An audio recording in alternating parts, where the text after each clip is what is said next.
ગુજરાત રાજ્ય સરકારના નાણામંત્રી કનુભાઈ દેસાઈએ આજે ગુજરાત સરકારનું વર્ષ 2024-25નું બજેટ રજૂ કર્યું હતું। આ બજેટમાં રાજ્યના શહેરી વિકાસને વધુ સુદ્રષ્ટ કરતા રાજ્ય સરકારનો નિર્ણય જાહેર કરવામાં આવ્યો હતો। મંત્રીએ સુઆયોજિત શહેરી વ્યવસ્થાપન માટે નવસારી, ગાંધીધામ, મોરબી અને વાપી તેમજ આણંદ, મહેસાણા, સુરેન્દ્રનગર, વઢવાણને નગરપાલિકામાંથી રૂપાંતર કરી મહાનગરપાલિકાનો દરજ્જો આપવાની જાહેરાત કરી છે। આ નિર્ણયને આવકારતા નવસારી વિજલપુર નગરપાલિકા પ્રમુખ જણાવે છે કે નવસારીને મહાનગરપાલિકાના દરજ્જાને પગલે રોડ, રસ્તા અને પાણી જેવી પ્રાથમિક સુવિધામાં વૃદ્ધિ થશે। આ અંતર્ગત તેઓએ આ તમામ જાહેરાત જે કરી છે ત્યારે લગભગ 5 થી 6 ગામ ઉમેરાશે અને તેમનો વિકાસ દેખાશે અને નવી ગ્રાન્ટ આવશે।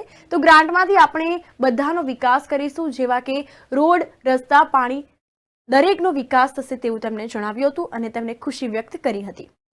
મહાનગરપાલિકા ડિક્લેર થઈ છે ત્યારે લગભગ 5 થી 6 ગામો નવા ઉમેરાશે, એમનો વિકાસ દેખાશે। એ ગામોનો પણ જ્યારે બીજા 8 ગામો લીધા છે તેનો પણ વિકાસ દેખાશે અને નવી ગ્રાન્ટો આવશે। ગ્રાન્ટોમાંથી આપણે બધાનો વિકાસ કરીશું, જેવા કે રોડ, રસ્તા, પાણી દરેકનો આપણો વિકાસ થશે અને લોકો એમાં ખુશ છે અને હું પોતે પણ ખુશ છું। નવસારી નગરજનો પણ એટલા જ ખુશ છે કે નગરપાલિકા અત્યારે નગરપાલિકામાંથી મહાનગરપાલિકા બનવા જઈ રહી છે, તો ત્યારે લોકો પણ એટલા જ ખુશ છે અને લોકો આજે એટલા એકબીજાને અભિનંદન આપી રહ્યા છે કે સરસ કામ થયું છે, સરકારશ્રીમાંથી સરસ આ કામગીરી થઈ છે। એ બદલ બધાનો ખૂબ ખૂબ આભાર માનું છું।